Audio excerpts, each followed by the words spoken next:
ጉሮ ነው።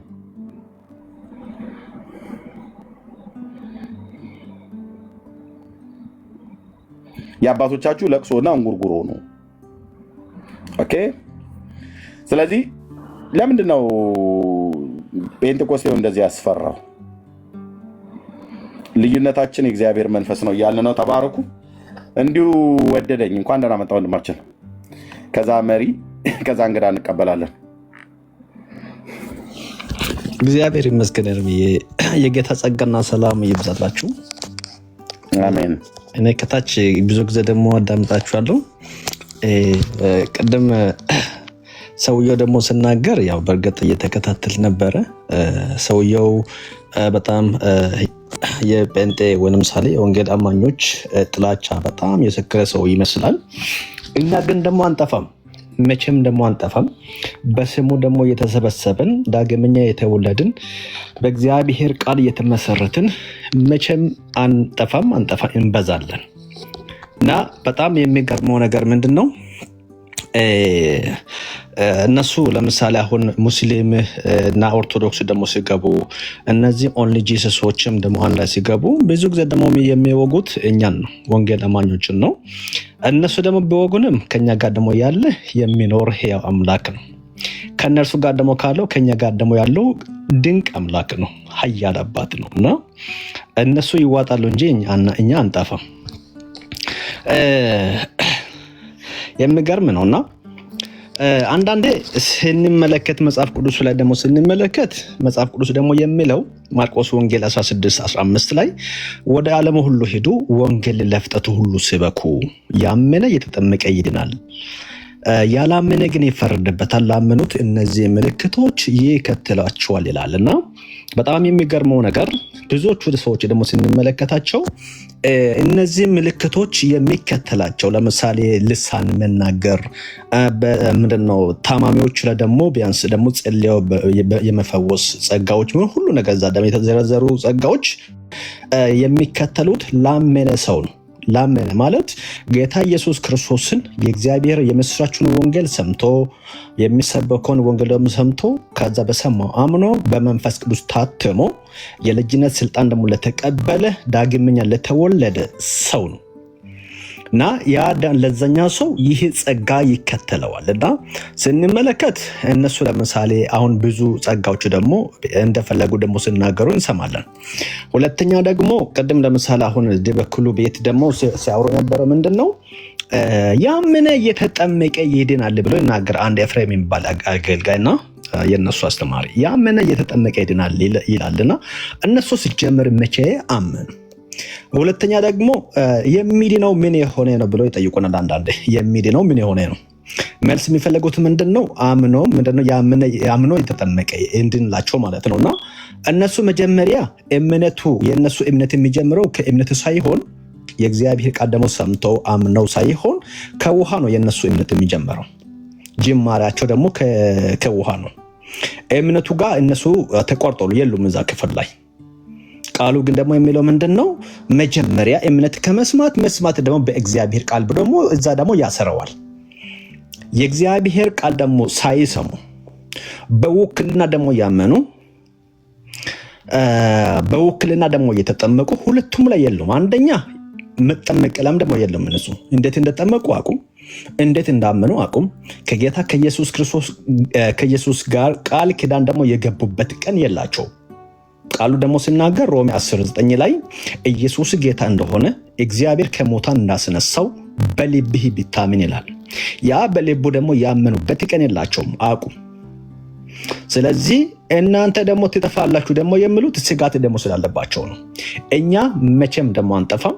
ከኛ ጋር ደግሞ ያለው ያ አምላክ ያለና የሚኖር አምላክ አምነናል። ለዘላለም ከጌታችን ከኢየሱስ ጋር ደግሞ እንኖራለን። ማንም በመጣ ምንም በመጣ አንጠፋም። እና ደስ ሊለን ይገባል። ምክንያቱም ከኛ ጋር ደግሞ ያለው ይሄ አምላክ ስለሆነ። አሁን እነሱ ደግሞ ሰውየው ደግሞ እየተጨናነቀ ያለው ደግሞ ለሉትራን ደግሞ ተቸግሮ ሳይሆን ሉትራኖች አሁን ደግሞ እዛ ሶሻል ሚዲያ ላይ ደግሞ እንትን የሚሉ ሰዎች አንድ መልስ የላቸውም። ከነሱ ተጠይቀው መልስ የላቸውም። እንደው ባለፈው ሲናገር ደግሞ የሰማሁት ምንድነው ድበክሉ ወደ ከሉትራን ደግሞ ወደኛ ደግሞ ሲመጣ አስተምረናችሁ እናጠምቃቸዋለን አለ። ከኦርቶዶክስ ወደ ሉትራን የሚመጣሳ እነሱ እንዴት ነው? መጀመሪያ እነሱ አስተምረው ከዛ ደግሞ የሚያጠምቁ ከሆነ ከሉትራን ወይንም ደግሞ ከኦርቶዶክስ ወደ ሉትራን ደግሞ የሚመጣ እንዴት ነው የሚያደርጉት? ለምንድነው ሳያጠምቋቸው አስተምሮ ሳያጠምቋቸው የሚቀበሉት? ይሄ የንቀት ነው። ስለሚወዳቸው ይመስላቸዋል። አይደለም። በነሱ አንዳንድ ደግሞ የሚጠም ለምሳሌ አሁን ሉትራኖች የነሱ ደግሞ ጥሩ አጋጣሚ የሆነባቸው ነገር ምንድነው? ሉትራኖች ልጆቹን ደግሞ ሳያሳምኑ ሳያስተምሯቸው ስለሚጠመቁ ያ ጥሩ አጋጣሚ ሆኖላቸዋል። ግን እነሱ እንደሚሉት አይደለምና ችግሩ ምንድነው? እኛ ጋር ደግሞ የነበረው ሕያው አምላክን እንደ እግዚአብሔር ቃል ደግሞ ስለተመሰረትን እንዴት እንደሚያደርጉ ደግሞ ግራ ተጋብቶ ነውና ደስ ሊለን ይገባል ለማለት ነው። ተባረኩ። እርምሻ ቴንኪ ወንድማችን ተባረክ። እግዚአብሔር ይባረክ። አዛኝ ቅቤ አንጓች ይባላል በእኛ ሀገር ብሂል እና ማነው ዲበኩሉም የሆነ መሰሎቹ ይህን ነገር የሚናገሩት አንደኛ ሰውየው በጥላቻ በጣም መርቀዟል። በእውነት ነው የምላችሁ። ቁጥር 1 ቀንደኛ እኔ አሁን የተከበረውን ትልቁን የአማራን ሕዝብ የማይወክል የመብት ተሟጋች ነኝ ብሎ የሚል ለመብቱ ቢሟገትለት ለአማራ ሕዝብ ይችላል። ማንም ሰው ለወጣበት ብሔር አይደለም በእግዚአብሔር አምሳልና መልክ ለተፈጠረ ትውልድ የፍትህ ጥያቄ አግባብ ያልሆነ ጭቆና ከደረሰ ፍትህን እንዲመጣ መጠየቅ ተገቢ ነው። ይሄ ሰው ግን የለየለት ዘረኛ ነው። የሚኖረው አሜሪካ ሀገር ነው። እንደው እዛው ወይ ስናይፐር ገዝቶ ከነ ትራምፕ ጋር ቢታኮስ ጥሩ ነበር። ፋኖ ነኝ ብሎ ይላል። ሌሎቹም ደግሞ እንደዚሁ ኦነግ ሸኔ ነኝ ብለው ይላሉ። ሌሎቹ ደግሞ ወያኔ ነኝ ብለው ይላሉ። ይህንን ካሉ ለኢትዮጵያ ነፃነት ከሆነ ገብተው ቢዋጉ እዛው ከአብይ ጋር ማለት ነው። እና እኔ አሁን ዲበኩሉ በአብይ ምክንያት አብይን በጣም በከፍተኛ ነው የሚጣላው። እንደዚህ ሲናገር አይቼዋለሁ። ከጥላቻ አገዛዙ ላይመቸው ይችል ይሆናል፣ መብቱ ነው። እንዳንድ ኢትዮጵያዊ መቃወም ይችላል፣ መብት አለው፣ መቃወም ይችላል። እኔ መቃወም እችላለሁ። ግን አልፎ ተርፎ በሃይማኖት ድረስ ሁሉ ሄዶ መግዛት ይችላል። አሁን መግዛት ሁሉ ችለዋል አለ። የጴንጤ መንግስት ነው አለ። እኛ የጴንጤ መንግስት አናውቅም። አብይ ጴንጤ ነው። አብይ በሚመራው ካቢኔ ውስጥ ግን በሙሉ የተሰበሰበ እስላሙ፣ ዋቄ ፈታው፣ ኦርቶዶክስ እምነት ተከታዩ በሙሉ ነው ያለው። ሚኒስትሮቻቸውን ሲሰማቸውን እንጥራና ስንቱ ነው ጴንጤ፣ ስንቱ ነው እስላም፣ ስንቱ ነው ኦርቶዶክስ? ይሄ አገር የሚያውቀው ነው። በጥላቻ ሰው ሲነቅዝ እንደዚህ ነው የሚያደርገው ማለት ነው። እና ከዚህ የተነሳ አሁን የተናገራቸውን ነገሮች አሁን የሰማሁትን ቪዲዮ ግን ሰሞኑን ለሉተራውያን አቀንቃኝ ሆኖ እሱ ብቻ ሳይሆን ሌሎችም ይሉ ጭምር በእኔ አያት ንግግር የአርጋጃና ጓጅ የጋጋሪ ቆስቋሽ ብላ እንደምትለው ደብተራው መተተኛው ዲበኩሉ በምንድን ነው ቆስቋሽ ነገር ሆኗል ማለት ነው። በመቆስቆስ ነው ነገሩን እያጧጧፈ ያለው ማለት ነው። እና እንዲህ አይነት የክፋት አካሄድ የትም አያደርሰውም። እና ለክፋት የሚፈጥኑ እግሮች መጨረሻቸው የሚጠሉት ጥላቻ ፍጻሜያቸውን ያበላሽባቸዋል። የሚያደርጉት ጥላቻ ማለት ነው። እና ይህን ነው ብለን የምንለው። የፔንቴኮስታሉን እምነት ግን የጠሉት የፈሩት ለምንድን ነው ብሎ የሚለው ላይ ነው እያወራን ያለ ነው። ደግሞ እሱነት በ6 ዓመት በ5 ዓመት በ10 ዓመት በ20 ዓመት እያሉ አሁን እርስ በርሱ የማይገናኝ ትንቢት አይነት ነገር እንተነበያለን ብለው ያሉ ሰዎች ፍጻሜ ውስጥ እንደዛ ይሆናሉ ብሎ የሚለው ለማለት እናገራለን። ተባረኩ። መሪጌታ እንኳን ደህና መጣህ። ታላቅ ወንድማችን የምንወድህ እንኳን ደህና መጣህ። ቴንኪው ሰላም ብያለሁ። የምትለው ካለ መቀጠል ትችላለህ።